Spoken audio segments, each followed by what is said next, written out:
September 19th, 1940. Warsaw, under German occupation.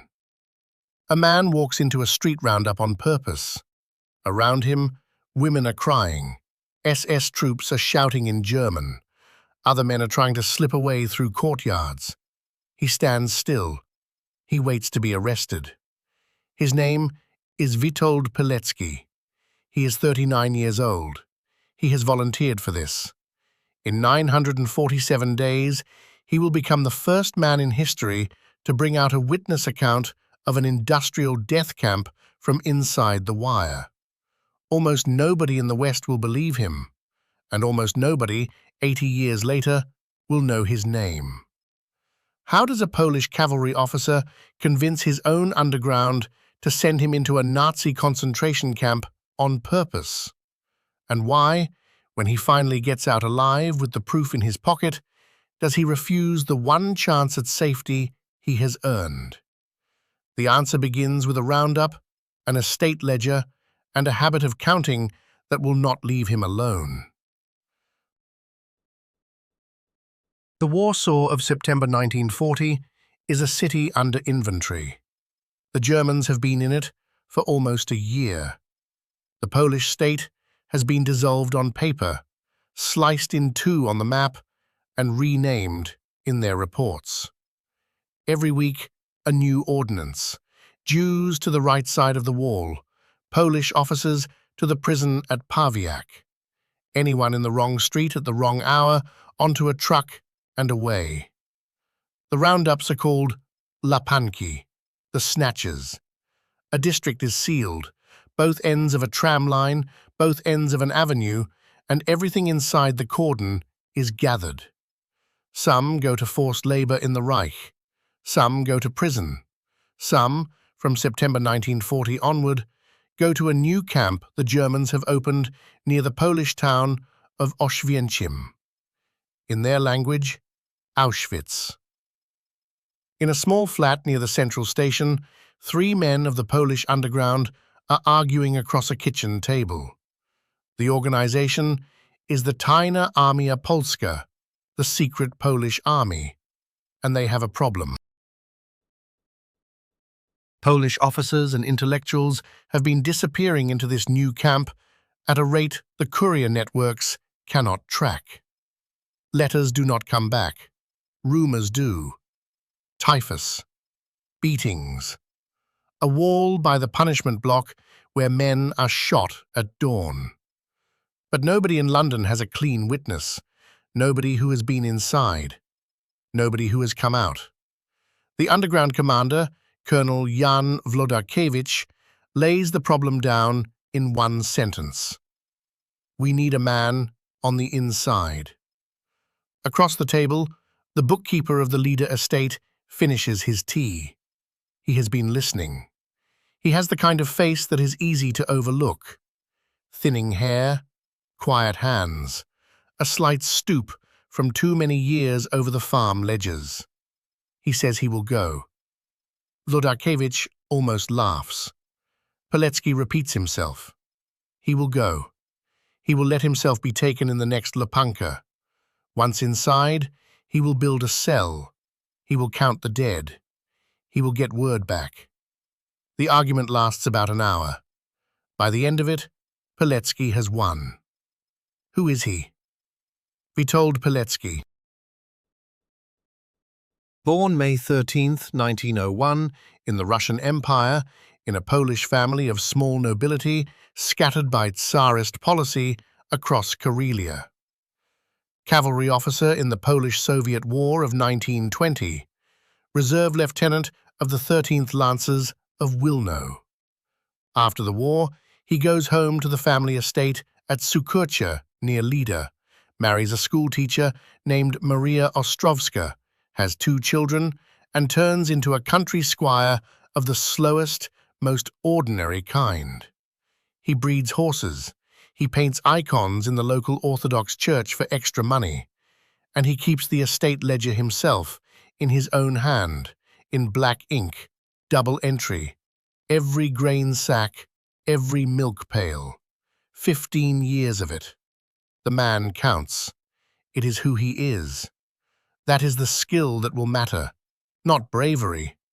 Bravery he has, but bravery is common in 1940 Warsaw.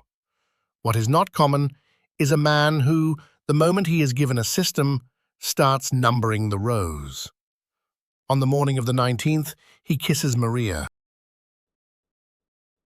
She does not know what he is about to do. He has told her he is going to a meeting in the city. In his coat pocket is a handkerchief she embroidered for him the year they were married, the small crest of the Pilecki family in the corner in pale blue thread. He puts it in by habit. He puts it in because his wife embroidered it, and he likes the weight of it against his ribs. 8 years later, a Soviet interrogator in a basement on Rakowiecka Street will hold that handkerchief up under a desk lamp and call it evidence of bourgeois nationalism. But that is 8 years away. The cordon goes up at the corner of Aleja Wojska Polskiego at 6:05. Pilecki has walked there on a tram. He has chosen the street carefully because the underground has reported the roundup is scheduled. He is not the only one who walked into it. Some accounts suggest a Polish-Jewish architect named Slavek went in with him to be a second pair of eyes, but the records do not agree on Slavek, and the most reliable post-war accounts have Pilecki on his own. He stands at the edge of a crowd of about 120 civilians. The SS sergeant counts them off in tens for the trucks. The bookkeeper notices that the sergeant skips the number 33. The man is superstitious or distracted. He notices. 5 hours later, the truck stops at the gate of a transit barracks in the Warsaw suburb of Praga. 24 hours after that, a goods train. Sealed cattle wagons, 51 men to a wagon, his own count, because he counts. The wagons are not marked. The men inside have not been told where they are going. The journey takes about 20 hours through the night and into the next morning. The train stops once for water. No water is given. On the second morning, the doors open. What he steps down into is a railhead in the woods near a Silesian town none of them have ever heard of.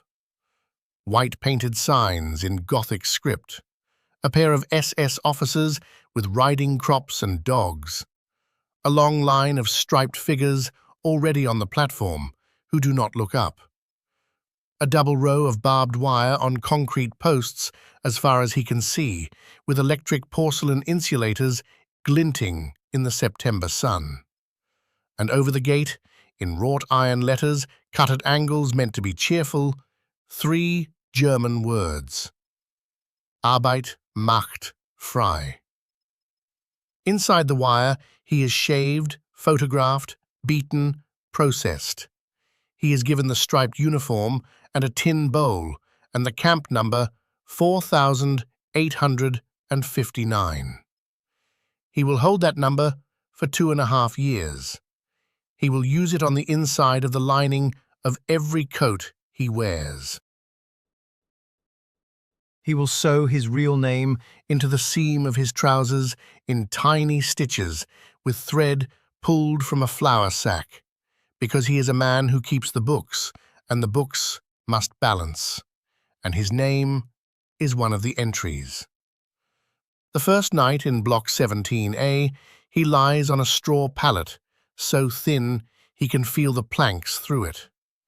The straw smells of disinfectant and something older underneath, the residue of bodies that lay on it before his. The man next to him is a Polish artillery captain who came in the same transport, who is shivering even though the September night is warm. The man on the other side is a priest from Lublin who will not last the month. Pilecki listens to the camp breathe. The wooden barrack creaks as men shift in their sleep. A boot scrapes the floor outside, then another, the slow round of a capo on patrol. Somewhere far down the corridor of barracks, a man is screaming and being told in German to be silent. The screaming stops, suddenly, in the middle of a syllable. He thinks of Maria, asleep 300 kilometers away in the little house at Ostrów Mazowiecka, where she has been staying with her sister since the German invasion. He thinks of his daughter Zofia, who is 8 years old, and his son Andrei, who is 6. He thinks of the ledger at Sukurcha, in its leather binding on the top shelf of the library, the last entry in his own ink. 8 bushels of winter rye, delivered to the mill, October 2nd, 1939. The Germans have probably burned the house by now, the ledger with it.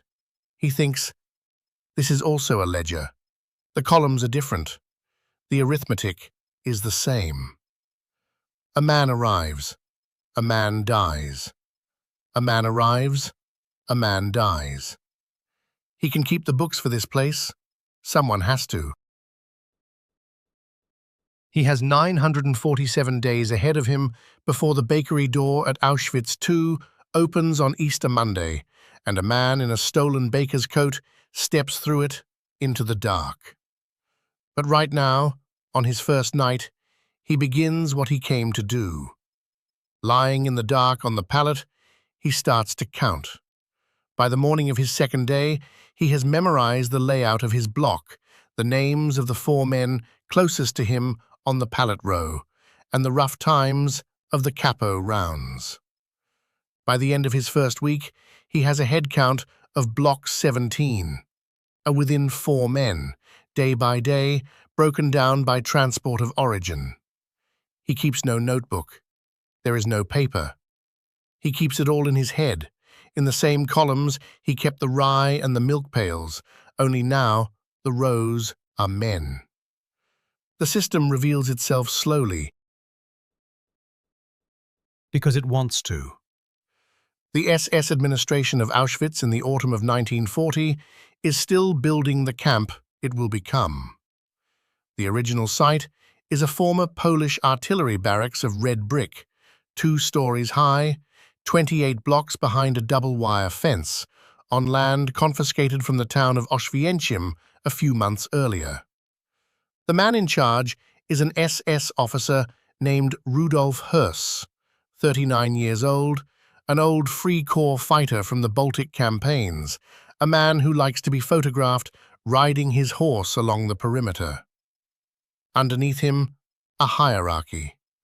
The Lagerkommandant, the Schutzhaftlagerführer, the Politische Abteilung, the Gestapo desk inside the wire, which decides who is interrogated, who is shot at the Black Wall by Block 11, and who is hanged in front of the assembled inmates after the evening roll call. Below the SS, the prisoner functionaries, Kapos, Stubendiensts, Blockältesten. Most of them in 1940 are German criminal convicts brought from Sachsenhausen with green triangles sewn on their stripes. And they run the day-to-day brutality of the camp because the SS finds it tedious to do it themselves. Pilecki watches all of this. He counts the green triangles. He counts the Polish political prisoners with red ones. He counts the dead at the morning appel, when the bodies of the men who did not survive the night are dragged out and laid in rows on the gravel, so the count will balance. The count must balance. The Germans are obsessive about it. If a man dies in the latrine in the small hours, his body must be present at the morning roll call. The other prisoners carry him out. The bookkeeper notices what the bookkeeper would notice. The Germans believe their own paperwork. If the camp ledger says 4,859, then 4,859 bodies must answer at dawn. This is a weakness in the system. He files it away. In late October, after the first month, he begins. He does not begin with sabotage. He does not begin with weapons. He begins with conversation. In the half hour after evening soup, in the corner of Block 17A, he talks to the Polish artillery captain who slept next to him on the first night. The captain is named Władysław Surmaki. He is a military engineer from before the war. Pilecki tells him quietly who he is, why he is here, what he has come to build. Surmaki listens for a long time and does not answer. The next night he says yes. By Christmas of 1940, the cell has 5 men. By the spring of 1941, it has 50. By the autumn of that year, it has spread into nearly every block, and Pilecki has given it a name: Związek Organizacji Wojskowej, the Union of Military Organization. In camp slang, ZOW. The cell is organized the way the Polish underground is organized on the outside, in 5s. Each member knows only the 4 in his own group and 1 liaison upward. If one cell is betrayed, only 5 names burn. The principle is older than this war. The discipline is what saves them.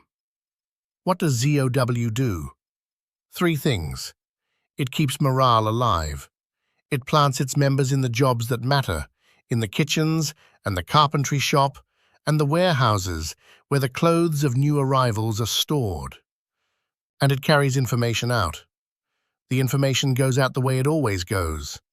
Slips of paper the size of a thumbnail, pencil so small the words must be read with a magnifying glass. Hidden in the seams of work uniforms, passed to Polish civilians on outside labor details, carried by hand into Warsaw. From Warsaw, west, through Sweden or Switzerland, to a desk in London, where a man in a tweed jacket reads the dispatches with growing disbelief. The first report goes out in November 1940. Pilecki writes it himself, in pencil, on the back of a torn cement bag. It is 6 pages. It describes the camp, names the commandant, gives the prisoner population, estimates the death rate at 30 a day in the autumn months and rising. It is the first eyewitness account of Auschwitz to reach the Polish government in exile. The man in London reads it. He files it. He requests confirmation. The second report goes out in March 1941. The third in October. By his own account, Pilecki had buried 47 men by then. The actual figure was probably higher. But he was a man who did not want to inflate. He writes what he can verify. He writes the names where he has them. He hedges the rest. A note about the underground meeting place. There is one inside the wire where the SS will not voluntarily go. The infirmary. The Krankenbau, Block 21, and later Block 28. Typhus broke out in the camp in the summer of 1941, and the SS guards are terrified of it. They drive sick prisoners into the infirmary at gunpoint and slam the door. Inside, the Polish doctors of the camp underground keep the records, hide the lists, and meet under the cover of bandages. Pilecki spends weeks at a time in that ward, ostensibly with pneumonia, in fact, running the cell. The smell inside the Krankenbau is the smell of carbolic and dysentery and unwashed wool, and the cold of the stone floor comes up through your boots. He notes that the SS dogs will not cross the threshold. By the spring of 1942, the camp has changed. A second camp has been built 3 kilometers west, on the marshes near the village of Brzezinka, which the Germans call Birkenau. Auschwitz II. The brick is replaced with wooden horse-stable barracks brought in by rail from the Eastern Front. The wire goes up. Then, in the early summer of 1942, the trains begin to arrive that do not stop at the main camp. They go straight to Birkenau. They are sealed cattle wagons, longer transports than before, 50 or 60 wagons each, packed with families, children, old people, whole communities. The ramp at Birkenau is where the new selections happen. 2 SS doctors with white gloves point left or right with a riding crop. Left is the labor camp.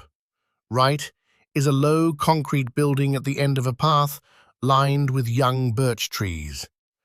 Pilecki sees it through the eyes of the men of Zoe who work in the Sonderkommando, the prisoner unit forced to operate the gas chambers and the crematoria. There are only ever a few of them in his network, and they do not live long, because the Germans rotate the Sonderkommando every few months by murdering the previous one. But long enough to count. He counts the wagons. He counts the people stepping down onto the gravel. He counts the time between arrival and the moment the chimneys above the low concrete building begin to smoke. He writes another report. This is the report that London does not believe. The numbers are too large. The system is too industrial. The men in the tweed jackets read the dispatch and they think, a Polish officer in a camp is exaggerating to get us to act. They are not callous. They simply cannot accommodate the arithmetic. The whole murderous machinery of Europe in the 20th century has not yet found a category for what Pilecki is describing, because he is describing the thing for which the category will have to be invented. Before we go further, a quiet word in the dark. The channel runs on stories like this one. Subscribe if you would like more of them walking through your evenings. Now, back to The Wire. By the autumn of 1942, Pilecki has been inside for 2 years. His weight is down to 48 kilograms. His teeth are loose. He has had typhus twice and survived. He has lost most of the original cell of Zoe. Somaki has been transferred and shot. Others are dead of disease. Others have been hanged. He has also begun to suspect, from the questions the Politische Abteilung is asking, that the Germans are closing in on the network. A Polish prisoner working in the camp office has seen his number on a list under review. The decision starts to form in him slowly. The reports are getting out. The reports are not being believed. He has counted what can be counted. He has named what can be named. The next stage of his work cannot be done inside the wire. It can only be done in front of a man, in a room in London or in Warsaw, with the paper laid out on a table and his own voice saying the numbers aloud. To do that, he has to leave the camp. To leave the camp, he has to escape. Nobody has ever escaped from Auschwitz alive. 3 Poles tried in 1942. 2 were shot at the wire. The 3rd was caught in the woods and hanged in front of the morning roll call as an example. In the long winter of 1942 into 1943, Pilecki begins, with the surviving members of his cell, to plan the impossible. There is a bakery outside the main camp, in the SS-owned outbuildings near the River Soa. ZOW has placed 3 of its members there on the night shift. The bread oven is fired from 1 in the morning. The bakery door opens onto the road that runs west toward the village of Alwernia. 2 of the 3 are willing. How long can he keep his own number off the Politische Abteilung's list while he prepares? And when the bakery door finally opens at 1 in the morning on Easter Monday, will the 3rd man hold his nerve? Easter Monday, 26th of April, 1943. 1 in the morning. The bakery on the SS road outside the main camp. Pilecki is on the night shift in a stolen baker's coat over the striped uniform. So are 2 others. Jan Redze, a former Polish Army NCO, and Edward Ciesielski, a young man from Warsaw who came in on a roundup of his own and joined the cell within 3 weeks of arrival. The fourth member of the shift is the SS guard who should be supervising them. He is asleep at his desk, head down on his arms, the bread oven warm against his back. He has been drinking. Pilecki has been watching the guard for 2 weeks and choosing the date around him. Sources differ on the exact minute. Some accounts have the door opening at 1 o'clock, others at 1:15.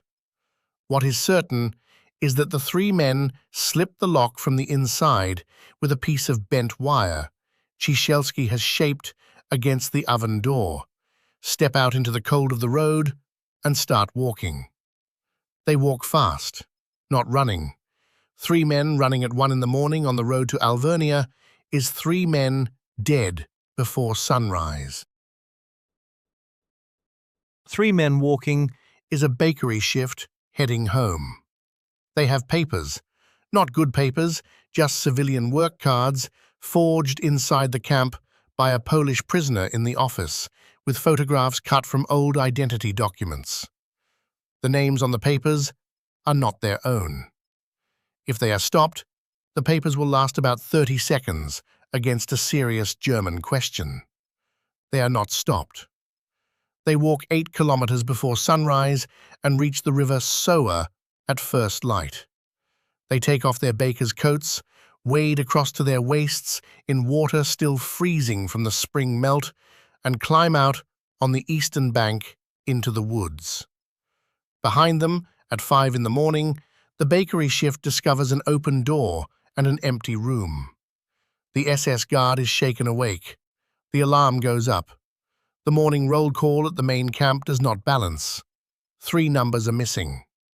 4859, the bookkeeper's own, and the 2 with him.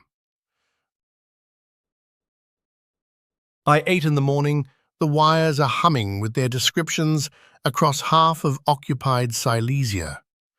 Pilecki is already in a barn 50 kilometers east, asleep in straw. The walk to Warsaw takes him into the summer.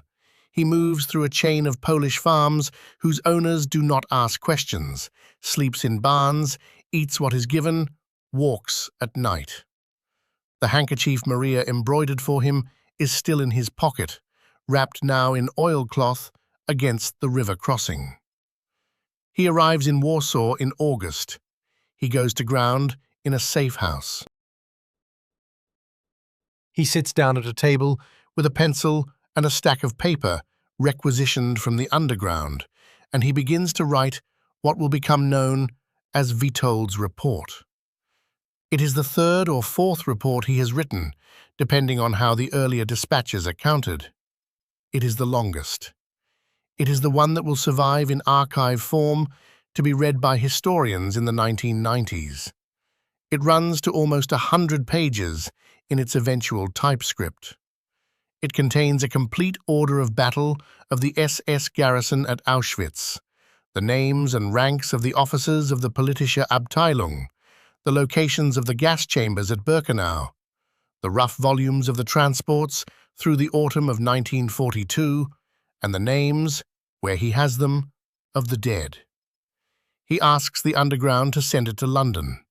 It is sent. He asks for an armed assault on the camp to free the surviving prisoners. He has worked out a tactical plan with the help of Sumaki before Sumaki was shot that would require a parachute drop of Polish forces from Britain, coordinated with an internal uprising of ZOW members still inside. He has the numbers, he has the routes through the wire, he has the timing. The Polish government in exile passes the request to the British. The British decline. The reasons given are operational. The real reason, which the men in tweed jackets do not write down, is that the request is unbelievable. A parachute drop on an industrial murder facility deep in occupied Silesia, planned in coordination with a Polish underground cell of prisoners, is, in 1943, beyond what the planning maps allow. Pilecki receives the answer through a courier. He folds the paper carefully and puts it in a drawer. This is the moment. He has the document. He has the proof. He has, more than any other living man in 1943, the standing to walk into a Swedish legation or a Swiss consulate, hand over his name and his number tattooed on his forearm, and ask for asylum as a witness. Maria is in Ostru. The Pilecki house at Sukurcha has been burned by the Germans, as he had guessed on his first night in the camp. There is nothing left of his pre-war life. He has done what he came to do. He stays. He stays because the war is not over. He stays because the Polish Home Army needs every officer it has, and he is now one of the most experienced officers it has, and the Warsaw Uprising is being planned in the same apartments where his reports are being copied. He stays because his oath as an officer of the Second Polish Republic was sworn in 1920, and he believes oaths are kept. He stays because, somewhere in the careful columns of his bookkeeper's mind, the ledger is still open. In August 1944, Witold Pilecki fights in the Warsaw Uprising as a foot soldier in the Old Town district, holding a barricade on Towarowa Street with a captured German machine gun. He is in his 40s now, and he looks 60. The uprising lasts 63 days. When it ends, the Germans put him on a train to a prisoner of war camp at Murnau in Bavaria, and this time he goes the way an ordinary captured officer goes, without volunteering for anything. The Americans liberate Murnau in April 1945. He could go anywhere now. He goes to Italy, to the 2nd Polish Corps under General Władysław Anders, and after a few months of debriefing, he agrees to one last mission. The Polish government in exile asks him to return to Warsaw under a false identity and report on what the Soviets are building in the new People's Republic. He goes back. By the autumn of 1945, he is in Warsaw again, walking the same streets where the roundups used to happen. Only now, the men with the lists wear the uniforms of the Polish Security Service, the UB, which answers to Moscow. He keeps the books again. He counts the arrests. He counts the executions. He counts the rigged elections of 1947. He sends reports west, again. The UB arrests him on the 8th of May, 1947, in an apartment on Panska Street. The interrogation lasts nearly a year. The interrogators are Polish. They beat him with rubber truncheons on the kidneys and pull out his fingernails. He gives them nothing about the network. At one of the sessions, in the basement on Rakowiecka Street, an interrogator holds up the small handkerchief that was in his coat pocket the morning he walked into the Lepanka in 1940. The one Maria embroidered. The interrogator points at the family crest in pale blue thread and reads it into the record as evidence of bourgeois nationalism. Pilecki looks at it for a long time and says nothing. His trial opens on the 3rd of March, 1948. He is charged with espionage on behalf of a foreign power, which is to say, on behalf of the Polish government in London, which is to say, on behalf of the legitimate Polish state for which he had fought since 1920. The trial lasts 7 days. He is sentenced to death. On the 25th of May, 1948, in a corridor of the Mokotów prison, an executioner named Piotr Śmietański walks up behind Witold Pilecki and shoots him once in the back of the head. The body is buried in an unmarked grave in a corner of Powązki Cemetery used for state criminals, the location of which the security service will keep secret for the next 41 years. The numbers, since this story is built of them, are these: 947 days inside Auschwitz, 3 written reports, possibly 4, 103 pages in the final document, approximately 5,000 active members of ZOW at the cell's peak, 3 men out of the bakery on Easter Monday. All 3 reached the Polish underground alive. All 3 survived the war. Redze died fighting in the Warsaw Uprising in August 1944. Ciesielski lived until 1970. 48 kilograms at his lightest. 1 bullet in a prison corridor. 41 years until the grave was identified. In 1990, after the fall of the People's Republic, the sentence was annulled by the Polish Supreme Court as a judicial murder. In 2006, the Republic of Poland awarded him the Order of the White Eagle posthumously, and the streets in a dozen towns were renamed for him. The man could have walked into a Swedish legation in August 1943 with the proof of Auschwitz in his pocket and a future. He chose instead to walk back into a country where, eventually, the men with the lists would come for him. He did not walk back for medals. The medals would not arrive for half a century. He did not walk back for a reckoning. The reckoning he wanted, the assault on the camp, was refused.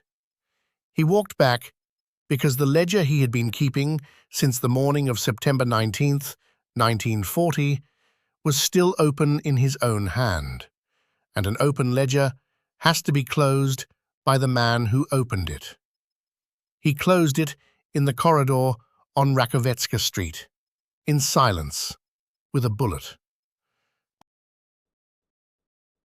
The handkerchief his wife embroidered was returned to Maria Pilecki in 1991 in a brown envelope by an archivist who had found it in a file.